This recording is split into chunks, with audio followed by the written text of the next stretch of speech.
से नीतीश कुमार जी केवल स्व आधारित राजनीति में राज्य की औद्योगिक स्थिति,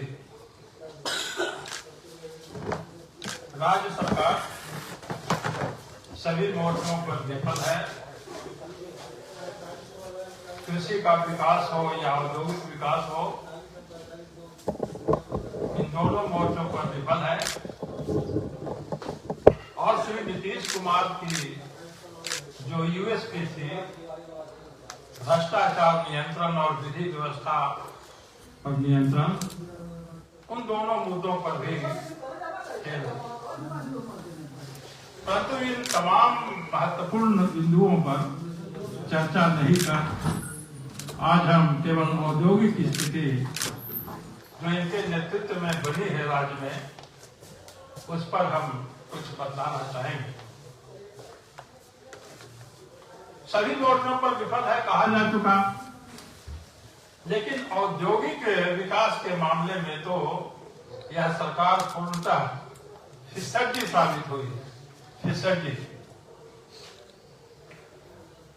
ऐसा कहने के अनेक कारण हैं। हम बताना चाहेंगे कि देश में लगे हुए उद्योगों की संख्या 2,46,504 है। संपूर्ण देश में जो उद्योग लगे हैं 2,46,504, परंतु बिहार में मात्र 3,429 है। 2,46,000 और कहा 3,429। नीतीश कुमार और उनकी सरकार बार बार बिहार की आबादी का हवाला दिया करते हैं, देना भी चाहिए, हम उसे विरोध में नहीं है। लेकिन अगर परसेंटाइज देखा जाए तो 2,46,000 और 34,029 में तो ये जो परसेंटेज आता है 1.39%। इतनी बुरी स्थिति है। और कारखाना भी जो लग बने हैं उनमें पूंजी निवेश भी अत्यंत ही अल्प है, यानी कि छोटे छोटे कल कारखाने लगे हैं। भारत में औसतन प्रति कारखाना 15 करोड़ रुपए का इन्वेस्टमेंट है। यह औसत बताया जा रहा है कि प्रति कारखाना 15 करोड़ रुपए का इन्वेस्टमेंट है, जबकि बिहार में मात्र औसत 4 करोड़ रुपए का ही इन्वेस्टमेंट है, यानी कि उद्योग छोटे हैं। अगर कार्यरत श्रमिकों की संख्या देखी जाए, श्रमिक कितने कार्यरत, तो भारत में औसतन प्रति कारखाना 53 लेबर कार्यरत हैं, जबकि बिहार में मात्र 32। इस दृष्टिकोण से भी ये अत्यंत ही मतलब उसके रेस्पेक्ट में कम है। अब हाल के वर्षों में भारत सरकार का बहुत ही ध्यान औद्योगिक विकास पर है और कई नीतियां हमारे प्रधानमंत्री नरेंद्र भाई मोदी जी ने लाई है। उन सबों का परिणाम है कि नए उद्योग, जिसको स्टार्टअप्स कहा जाता है, जो नवयुवक लोग बना रहे हैं, आगे आकर गठित कर रहे हैं, देश में वैसे स्टार्टअप्स की संख्या 1,17,000। देश में नवयुवक जो आगे आकर नए बना रहे हैं उद्योग, कंपनियां बनाकर कुछ काम कर रहे हैं, वैसे स्टार्टअप्स की संख्या 1,17,000 है, जबकि बिहार में 185 है। ये दुखद स्थिति है। परसेंटेज के दृष्टिकोण से देखा जाए तो यह 0.16% ही मात्र स्टार्टअप की संख्या है। तो ये स्थिति है और राज्य सरकार कि मुख्यमंत्री, वित्त मंत्री, उद्योग मंत्री सारे लोग अपना वाहवाही करते रहते हैं। तो मैंने भाजपा के मंच से ये चाहा कि भाजपा आपको वस्तु स्थिति से अवगत करे। तो इसके लिए जिम्मेवार कौन है? कौन है इसके लिए जिम्मेवार? भाजपा तो नहीं है। आजादी के बाद से ही भारतीय जनता पार्टी राज्य की ड्राइविंग सीट पर कभी नहीं बैठी। ड्राइविंग सीट पर बोल रहा। और अगर 77 का जो जनता पार्टी का लहर था उसको बात देखा जाए तो 1980 से लेकर 2023 तक ये जो 43 वर्षों का शासन है, ये जो इंडिया अलायंस है, इंडिया अलायंस, उसके ही घटक दल कांग्रेस, राष्ट्रीय जनता दल और अभी वर्तमान में जनता दल यो शासन में रहा है। तो स्पष्ट है ये जो राज्य की औद्योगिक दुर्वस्था है उसके लिए ये तीनों पार्टियां ही जिम्मेवार हैं। और ऐसी स्थिति क्यों नहीं हो? क्योंकि कांग्रेस का कभी भी विकास में ध्यान नहीं रहा। केवल तुष्टीकरण, छद्म धर्मनिरपेक्षता और भ्रष्टाचार उनकी यूएसपी है। उनके बाद श्री लालू प्रसाद जी शासन में आए, उनकी पत्नी श्रीमती राबड़ी देवी जी आई। अब हम लालू जी के बारे में भाजपा की ओर से कुछ नहीं कहेंगे, नीतीश कुमार को हम कोट करते हैं कि आज उनके साथ गलबहियां भले ही नीतीश कुमार बांधे हुए हैं, गले में गले मिल रहे हैं, परंतु यही नीतीश कुमार जी कहते थे लालू प्रसाद के बारे में, और मैं उनकी उस बात से सहमत हूं। तो नीतीश कुमार लालू यादव के बारे में कहते थे कि लालू यादव विकास के नाम पर वैसे ही भड़कते हैं जैसे लाल कपड़ा देकर सांड भड़कता है। तो उनके राज्य में विकास तो होता नहीं।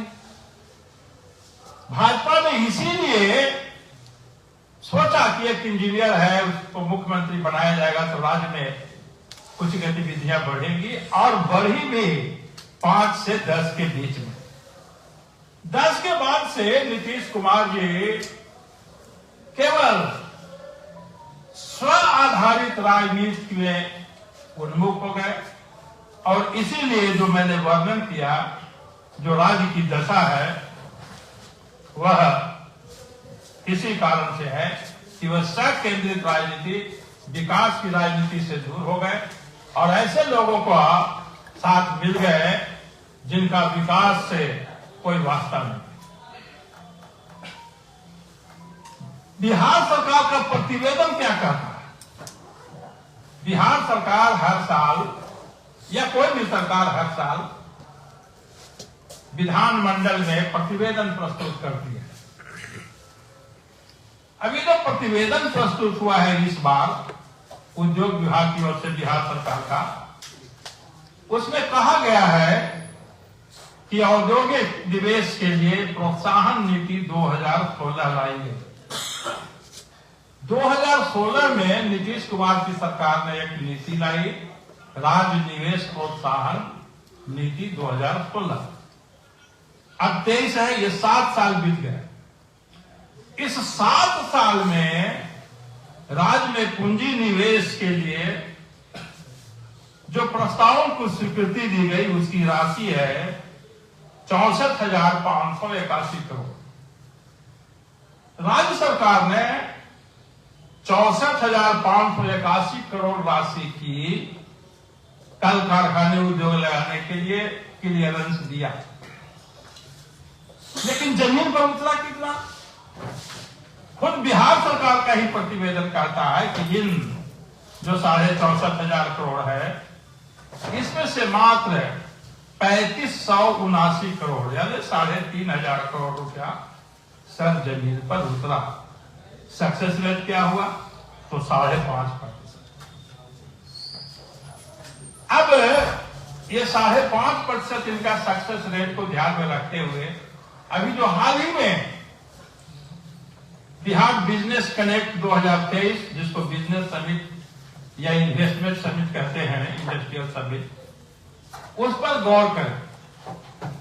राज्य सरकार का दावा है कि 50,000 करोड़ रुपए का MOU साइन हुआ है, समझौता ज्ञापन पर हस्ताक्षर हुआ।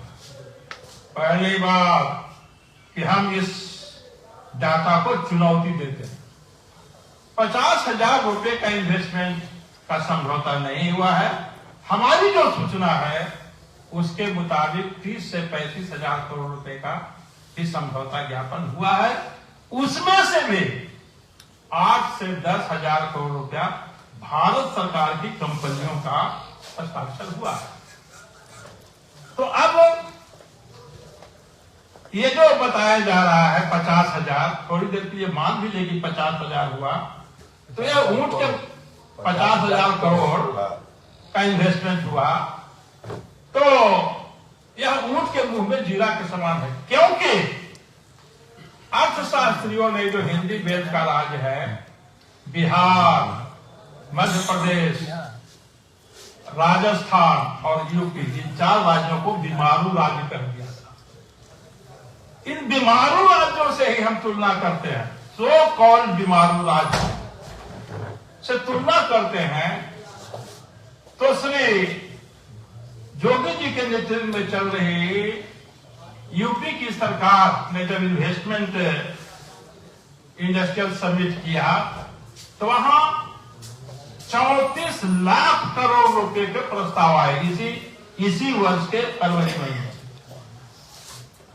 जब मध्य प्रदेश में सम्मेलन हुआ इसी तरह का, तो वहां 17.5 लाख करोड़ का इन्वेस्टमेंट का प्रस्ताव आया। वहां भी बीजेपी की सरकार थी। राजस्थान, वहां भी 2022 में सम्मेलन हुआ तो 11 लाख करोड़ रुपए का इन्वेस्टमेंट हुआ। ये 4 बीमारू राज्य हैं। बिहार में 50,000 करोड़ और अन्य जगह 34 लाख करोड़, 17.5 लाख करोड़ और 11 लाख करोड़। हम इतना पीछे हैं, वो क्यों है? हमारे यहां क्यों नहीं इन्वेस्टमेंट आ रहा है? अब यदि दूध को अघोरने के लिए बिलाई को वाला बना दिया जाएगा तो दूध की हालत क्या होगी? जिस राष्ट्रीय जनता दल के शासन में उद्योग जगत के लोग और व्यवसायी लोग पलायन कर गए, वैसे लोगों के साथ यदि आप सरकार बीच बीच में चलाते रहिएगा तो उद्योग जगत और विकास की क्या चर्चा होगी? इसलिए ये जो हालत है नीतीश कुमार के गलत नीतियों के कारण है। फिर व्यक्तिगत तौर पर भी नीतीश कुमार इसके लिए जिम्मेदार है। यदि दूसरे राज्यों में इन्वेस्टमेंट सम्मेलन होते हैं, कॉन्फ्रेंस, तो पूरी राज्य सरकार की ताकत लगती है। मुख्यमंत्री, उसको बोला जाता है रोड शो करना। हम भी उद्योग मंत्री रहे तो रोड शो करते हैं, मतलब ये नहीं कि रैली होती है, सम्मेलन ही होता है। पूंजीपतियों को जाकर आमंत्रित करते हैं। ये बिहार में ये 18 वर्षों से शासन में है, ऐसा बिजनेस समिट ये पहला हुआ। नीतीश कुमार के शासन में ये पहला बिजनेस समिट था। ये नीतीश कुमार की उदासीनता का द्योतक है। नीतीश कुमार इस बार भी, पहले तो कभी गए ही नहीं, इस बार भी कहीं जाकर के आमंत्रित करने नहीं गए। यह उनकी उदासीनता का द्योतक है। उनकी उदासीनता का ही द्योतक है कि जब वो कॉन्फ्रेंस में गए भी तो कोई उन्होंने रुचि नहीं दी। इसलिए हमारा मानना है, भाजपा का मानना है कि राज्य सरकार की प्राथमिकता सूची में औद्योगिक विकास है ही नहीं। विकास करने का दृढ़ संकल्प है ही नहीं। दृढ़ संकल्प तो छोड़ के संकल्प भी नहीं है। और बिहार का उद्योग विभाग, बिहार सरकार का उद्योग विभाग मात्र सब्सिडी बांटने वाला विभाग बनकर रह गया। इनके पास कोई कल्पना संकल्पना नहीं है। इसलिए ये जो राज्य की ऐसी स्थिति है उसके बारे में हमने आपको बताया।